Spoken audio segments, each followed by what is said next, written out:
Привет, друзья! Сегодня в Германии сразу несколько новостей, которые могут многое поменять. Бывший вице-канцлер и экс-министр экономики Германии Роберт Хабек неожиданно уходит из политики, и это лишь начало. Маркус Зёдер требует пересмотра бюджета и сокращения в бюргергельд и миграционной политике. В Бундестаге обсуждают возвращение военной службы. Это вопрос, который раскалывает страну. А еще сокращение очередей на экзамены в автошколах, новые данные о миграции после фразы Меркель «Мы справимся» и громкая критика в адрес правительства Фридриха Мерца. Обо всем этом по порядку, поэтому оставайтесь с нами и обязательно подпишитесь, чтобы не пропустить самые важные новости из Германии. Итак, Роберт Хабек, бывший вице-канцлер и министр экономики, принял решение сложить мандат депутата Бундестага 1 сентября 2025 года. Об этом он рассказал в интервью газете ТАСС. Цитата: «Мне нужна дистанция от замкнутого круга берлинской политики. Я не хочу быть тем, кто просто проходит по коридорам и напоминать: я был вице-канцлером».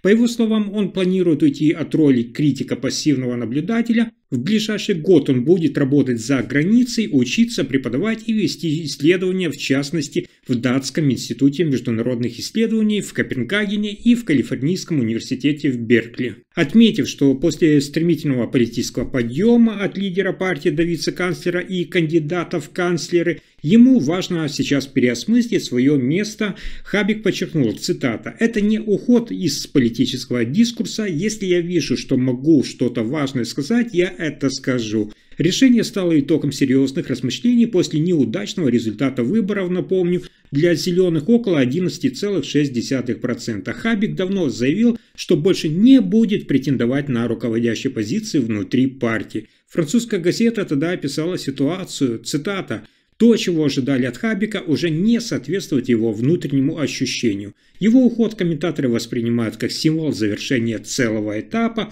от активной политической карьеры к новому жизненному витку в научной и образовательной сфере».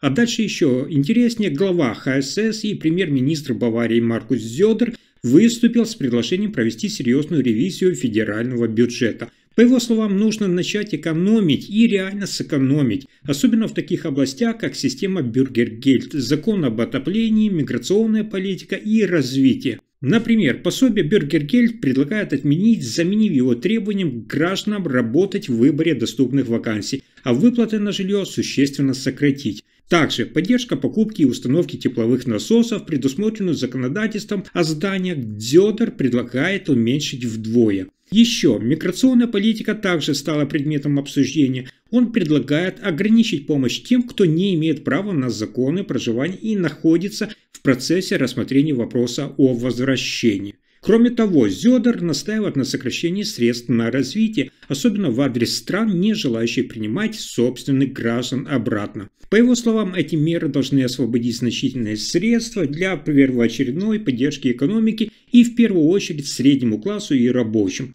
Министр финансов Ларс Клинбаль, это социал-демократическая партия Германии, ранее предупредил о бюджетной пробоине в размере, внимание, более 170 миллиардов евро до 2029 года. Поэтому сейчас ищут пути удержания бюджета в этих рамках.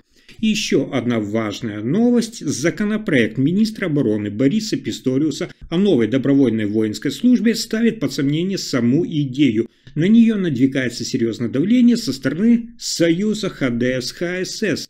Главу парламентского оборонного комитета, депутата Томаса Рёвекампа, это Христианско-демократический союз, беспокоит отсутствие в проекте четких целевых показателей по росту численности военных. Он отмечает, что сегодня стране не хватает более 80 тысяч контрактников и примерно 140 тысяч резервистов. Без этого Германия, по его мнению, не сможет выполнить свои обязательства перед НАТО.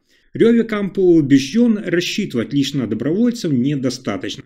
Он предлагает ввести автоматический механизм. Если цели по набору не будут достигнуты, закон автоматически задействует обязательную службу. Это должно стать не страховкой, а частью реального плана развития. Такой подход называют автоматизмом, напоминающим шведскую модель, где сначала оценивают, кто пригоден, а затем вызывают на службу нужное количество людей. Рёвиком заявил, что предложил такие поправки прямо в парламенте. В поддержку его позиции уже высказался лидер ХСС и премьер-министр Баварии тот же Маркус Зёдер, который тоже настаивает на возвращении обязательной службы как важного элемента оборонной устойчивости Германии. А дальше хорошая новость для Германии. В Саксонии-Анхальте удалось значительно сократить время ожидания практических экзаменов на получение водительских прав. Ранее учащиеся автошкол сталкивались с длительными задержками из-за нехватки экзаменаторов, что в свою очередь приводило к ожиданию свободных мест на экзаменах на несколько недель. Эта проблема даже обсуждалась в земельном парламенте. Министерство инфраструктуры сообщило, что благодаря привлечению дополнительных экзаменаторов ситуация сейчас улучшилась. В частности, была введена возможность для опытных инструкторов пройти 4-месячную подготовку для получения квалификации экзаменатора. 7 инструкторов уже завершили этот курс, что позволило начать постепенное сокращение накопившейся очереди на экзамены. Я напомню, что ранее существовало требование, согласно которому экзаменаторы должны были иметь инженерное образование. Однако после обращения организации ДЭКРА, отвечающей за проведение экзаменов, министерство выдало исключение, разрешив опытным инструкторам пройти необходимое обучение и стать экзаменаторами. Представители ДЭКРА отметили, что благодаря этим мерам удалось значительно ускорить процессы сдачи экзаменов и снизить время ожидания для учащихся. А теперь новая критика от правящей партии Германии.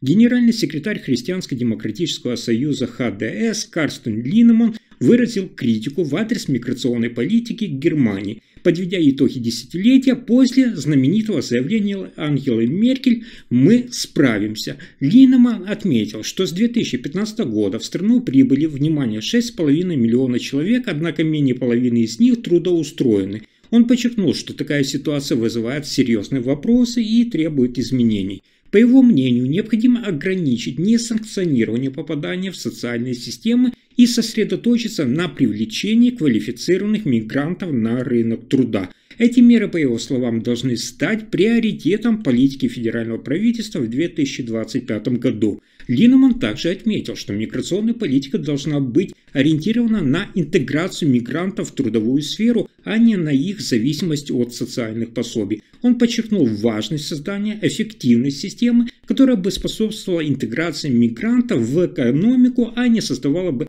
дополнительные нагрузки на социальные службы. Это высказывание Линнемана отражает стремление Христианско-демократического союза ХДС к более строгой миграционной политике, направленной на улучшение интеграции мигрантов и снижение их зависимости в социальных выплатах.